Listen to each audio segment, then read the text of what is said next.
Long before our sun was born, long before the earth cooled, long before the first molecules of life ever dreamed of forming, the universe was undergoing one of its most violent, radiant, chaotic eras. And from that ancient darkness came something extraordinary. Cosmic beacons so powerful, so luminous, that they can outshine entire galaxies. They are the brightest persistent objects ever discovered. And yet, for decades after their detection, no one knew what they were. They flickered, they roared, they blasted radiation across unimaginable distances. The signals were coming from billions of light years away, so far that observing them was like looking back in time, toward the earliest chapters of the universe itself.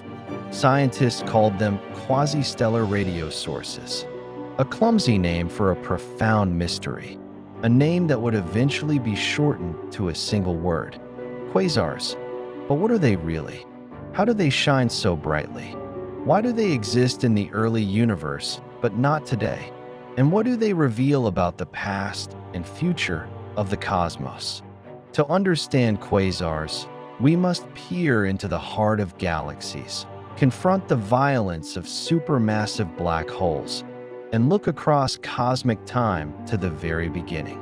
In the 1950s, radio astronomy was in its infancy. Researchers were mapping the sky, capturing radio waves from stars, from nebulae, and from mysterious sources with no visible counterpart. When powerful radio emissions were traced to points of light that looked like ordinary stars, astronomers were perplexed. These objects were small, barely more than pinpricks of starlight, yet their spectra were completely unlike any star ever found. Their light was stretched, distorted, shifted to extreme wavelengths. It was a sign of something profound. These stars weren't stars at all. They were impossibly far away, far beyond the Milky Way, meaning that their luminosity had to be billions of times brighter than our sun. For years, the astronomical community debated their nature. Were they new stars? Collapsing stellar remnants? Exotic unknown particles? It wasn't until the 1960s that the truth began to emerge.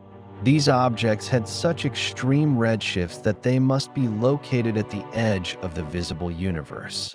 And if that were true, then they must also be producing unimaginable amounts of energy. Only one force in the universe could do that: a supermassive black hole consuming matter at the heart of a young galaxy. Quasars are powered by something that seems contradictory at first: a black hole, a region of space from which nothing, not even light, can escape.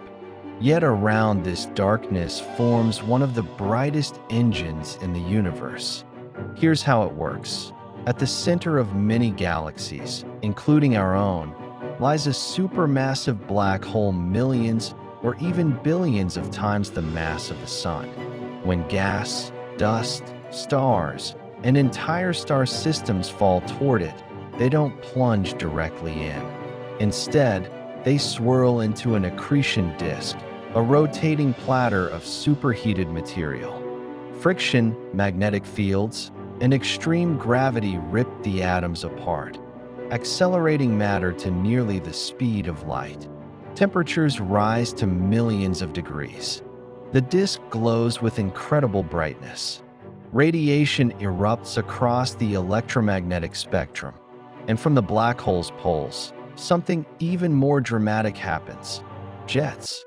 As the accretion disk churns, twisted magnetic fields can funnel energy and matter along the poles of the black hole, launching jets, narrow beams of plasma blasting into space at nearly the speed of light. These jets stretch across thousands, sometimes millions, of light years. They pierce through the host galaxy, blasting away gas, igniting star formation in some regions and extinguishing it in others. When one of these jets is pointed even roughly toward Earth, the brightness intensifies. A quasar becomes a lighthouse visible across the cosmos. A single quasar can outshine 1 trillion stars, 100,000 galaxies, every star in the Milky Way combined.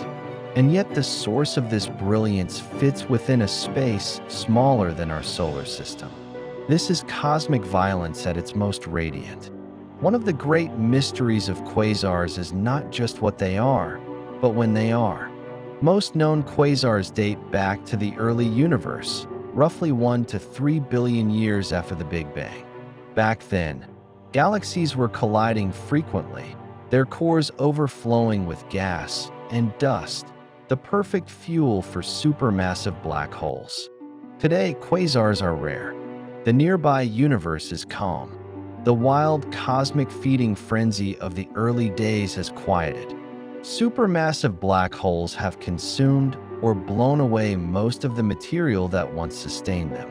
They slumber, starved of fuel, dark and quiet.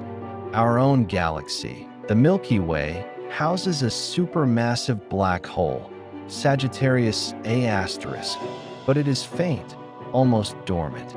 If the Milky Way ever experienced a quasar phase, it ended billions of years ago. Thus, quasars are not just bright, they are ancient. They are windows into the youth of the universe, telling us what galaxies once were, how they grew, and how the cosmic web evolved. When we observe a quasar, we are not seeing something as it is. We are seeing it as it was when Earth did not yet exist.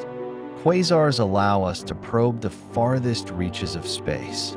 The brightest quasars are visible from billions upon billions of light years away, making them among the most distant objects ever observed.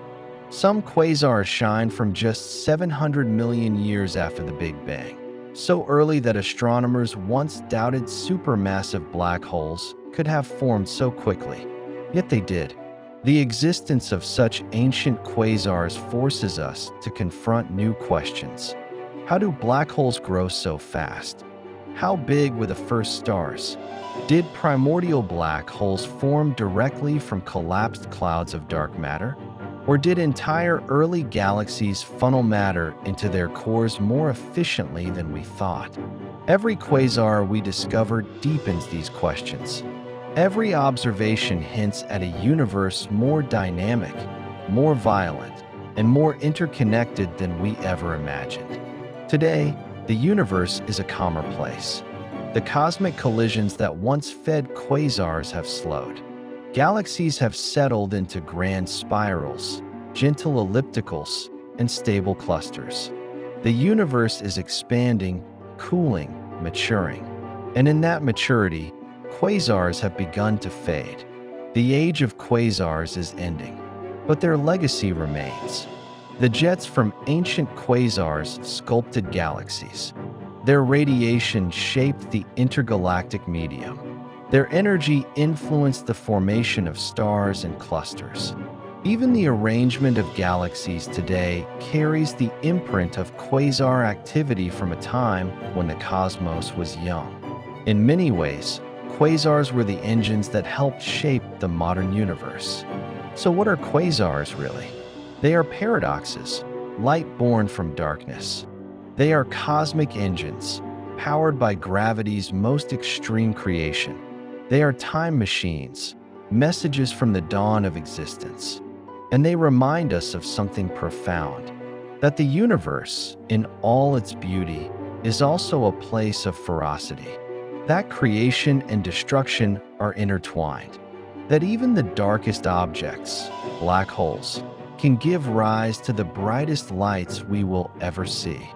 Quasars are not just astronomical objects. They are the universe revealing its past. They are the universe showing us its power. And they are the universe reminding us that even across billions of years and billions of light years, light can find a way to reach us. In the darkest corners of space, in the farthest depths of time, quasars shine. And in their brilliance, we see not just the cosmos, but our own origins.